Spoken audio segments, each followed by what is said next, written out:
वालेकुम guys, welcome to Pakistan reaction India channel में आपको एक दफ़ा फिर खुशामदीद कहता हूँ। उम्मीद है कि सारे लोग खैरियत से होंगे, ठीक ठाक होंगे और बढ़िया होंगे। आज इस वीडियो पर रिएक्शन करने वाले वो हैं do not sell 800 weapons to Pakistan, India wants this from Italy prime minister. तो इंडिया कह रहा है कि आप जो 800 वेपन है वो पाकिस्तान को सेल ना करें।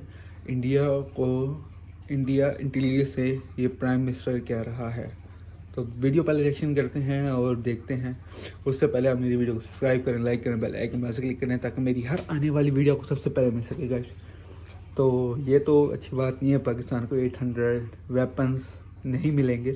पहले वीडियो देखते हैं गाइस, फिर बात करते हैं। Let's go. नमस्कार and welcome you to world affairs. मैं हूं प्रशांत धवन। नाउ यहाँ पे आप लोग बिल्कुल ठीक पढ़ रहे हैं। इटली की जो प्राइम मिनिस्टर है जॉर्जिया, ये भारत में आई है। हालांकि बहुत से टॉपिक्स पर बातचीत होगी। ये भारत के रायसीना डायलॉग में पार्टिसिपेट भी करेगी। ये वही रायसीना डायलॉग है जहां पर ईरान ने पार्टिसिपेट करने से मना कर दिया था। इस पर मैं अलग से वीडियो बना चुका हूँ। तो बहुत से एग्रीमेंट साइन किए जाएंगे, डिफेंस पैक्ट की भी बात चल रही है। मगर जो मेन क्रक्स होगा ना इस विजिट का दोनों कंट्रीज के बीच में, वो इस बात को लेकर है कि इटली पहली बात तो पाकिस्तान को S-800 ना बेचे, और उसके अलावा वैसे भी जो वेपन्स इटली लगातार एक्सपोर्ट कर रहा है पाकिस्तान को, इसमें कुछ रिडक्शन, कुछ कमी आनी चाहिए ना। यहाँ पे आप देख सकते हैं वीडियो।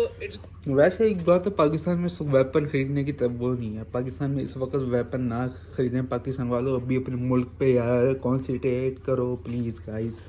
की प्राइम मिनिस्टर इंडिया में, और इंडिया में आते ही पहली बात जो इन्होंने मेंशन करी है वो आप समझ सकते हैं, यूक्रेन के बारे में बोलो, रशिया की निंदा करो।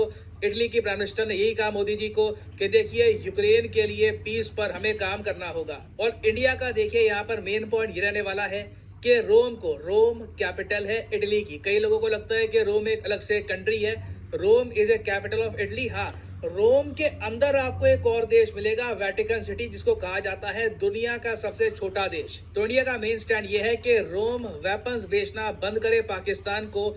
और अगर आप सोच रहे हैं कि S-800 क्या होता है, क्या ये S-400 है? नहीं, ये देखो टाइटल में उसने अच्छा लिखा है। सॉरी, मेरी गलती है गाइस। जो हम बात करते हैं S-400 की, 500 की, वो रशियन वेपनरी है। इटालियन वेपनरी की जब हम बात करते हैं तो S-400 means Italy's advanced submarine. Italy ने बहुत ही एडवांस्ड छोटी सबमरीन बनाई है जो इनके हिसाब से बहुत इफेक्टिव हो सकती है स्मॉल स्केल ऑपरेशन में। और हाल ही में इटालियन कंपनीज ने ये सबमरीन ऑफर करी है पाकिस्तान को। तो इस वीडियो में हम डिस्कस करेंगे कि भारत और इटली के रिलेशंस अतीत में कैसे रहे हैं, हाल ही में क्या तरक्की हुई है। बहुत कुछ आपको जानने को मिलेगा। मगर आगे बढ़ने से पहले आपसे क्वेश्चन पूछूंगा। क्वेश्चन यहाँ पर ये है कि इंटरनेशनल मॉनेटरी फंड के हिसाब से वो कौन सा देश है जो अकेले ग्लोबल ग्रोथ जो होगी, पूरी दुनिया की ग्रोथ होगी, उसका 15% भार संभाल लेगा। ये है यहाँ पे आपकी option, China, India, Brazil, Japan. बताइए किस कंट्री में इतना दम है IMF के हिसाब से?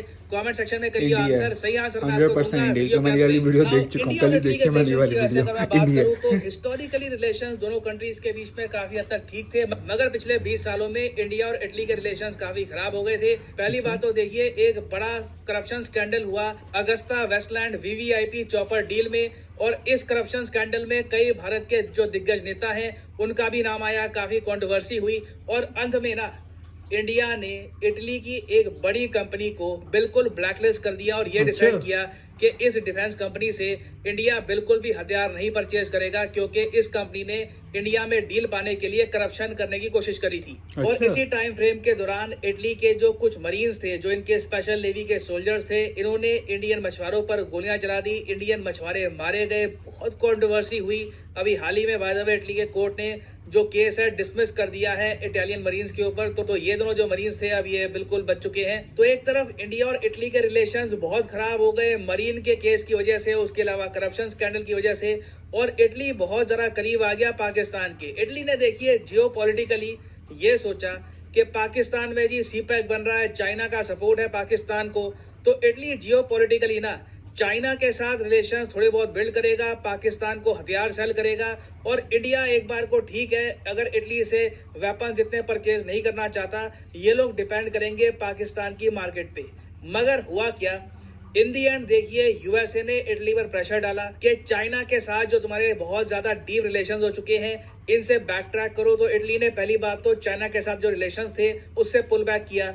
और सही। फिर पाकिस्तान पे जो इटली की बेट थी, जिन्होंने एक डिफेंस कोऑपरेशन साइन कर ली थी पाकिस्तान के साथ, ये बिल्कुल खोखली साबित हुई क्योंकि पाकिस्तान की इकोनॉमी बिल्कुल बैठ गई। खत्म हो चुकी है 2013 यार। से लेकर 2023 आप अगर देखें 10 साल हो गए हैं। पाकिस्तान आज से 10 साल पहले बहुत बड़ी बातें कर रहा था कि ये इसरो को बीट करेंगे, इंडियन इकोनॉमी को बीट करेंगे, सीपैक बहुत सही बड़ी कह रहे हो, सक्सेस बहुत होगी। कंप्लीट कुछ फेलियर भी नहीं साबित हुआ। हुआ सब कुछ। और अब आज के समय इटली लगातार और वेपन्स ऑफर कर तो रहा है पाकिस्तान को कि जी S-800 ले लो, S-1000 ले लो, बहुत सारे और वेपन्स इटली ऑफर कर रहा है पाकिस्तान को। मगर अब पाकिस्तान के पास बड़े स्केल पर इटालियन वेपन्स परचेज करने का फंड बचा फंड नहीं नहीं है, है। बिल्कुल ठीक आखिरी है। बार जो उन्होंने वेपन्स परचेज किए थे इटली से, ये 2018 के आसपास था। ये एक मेजर वेपन परचेज थी। उसके बाद कुछ एम्यूनेशन बहुत ही छोटे स्केल पर परचेज किया, वो अलग बात है। मगर आखिरी major defence deal Pakistan Italy की आज से 5-6 साल पहले हुई थी। तो सिंस पाकिस्तान वाली स्ट्रेटजी इटली की बिल्कुल फेल कर गई, तो अब ये देख रहे हैं भारत की तरफ। इटली का देखिए मन बहुत ज्यादा है कि इंडिया के साथ एक डिफेंस पैक्ट साइन हो जाए, जिससे इंडिया फ्यूचर में इटालियन वेपन्स परचेज करे। मगर ऑब्वियसली ये लड्डू हम इटली को इतना आराम से नहीं देंगे। पहले देखना होगा कि क्या इटली पाकिस्तान को जो भी डिफेंस एक्सपोर्ट है इस पे अंकुश लगाता है, क्या ये हो पाता है या नहीं। अगर इटली इसमें कुछ कमिटमेंट दिखाता है कि पाकिस्तान जैसे कंट्री को ये वेपन्स एक्सपोर्ट नहीं करेंगे, तब डेफिनेटली इन द फ्यूचर मेरे हिसाब से डिफेंस को लेकर भी इंडिया और इटली मिलकर काम कर सकते हैं। अभी के लिए अभी जो विजिट हुई है, जो न्यूज सामने आई है, ये बताया गया है कि इंडिया और इटली ने एक स्ट्रेटेजिक पार्टनरशिप साइन कर लिया। देखो, इटली की जो नई लीडरशिप है अंडर प्राइम मिनिस्टर जॉर्जिया, इनका कहना यह है कि मैं इटली के पुराने प्राइम मिनिस्टर की तरह नहीं हूं, मेरी सोच बिल्कुल अलग है। इंडिया को लेकर ये बहुत पॉजिटिव है और हो सकता है कि जेन्युइनली ये इंडिया इटली के रिलेशंस को रिपेयर करने में बड़े स्टेप उठाए। और इटली देखिए ये बात भी जानता है कि चाहे फ्रांस हो, जर्मनी हो, यूरोप की सारी मेजर पावर्स इंडिया के साथ कोऑपरेशन कर रही है। इंडिया और यूरोपियन यूनियन का बहुत ही जल्द एक फ्री ट्रेड एग्रीमेंट भी साइन होने वाला है। तो इटली देखिए बहुत ही पीछे रह गया है, चाहे इंडो पैसिफिक का मामला हो, इंडिया के साथ एंगेजमेंट का मामला हो। तो अब ये कैचअप करना चाहते हैं। तो इस विजिट में अभी के लिए इंडिया इटली ने अपने रिलेशंस को थोड़ा सा उठा दिया है जियोपॉलिटिकल लेवल पर।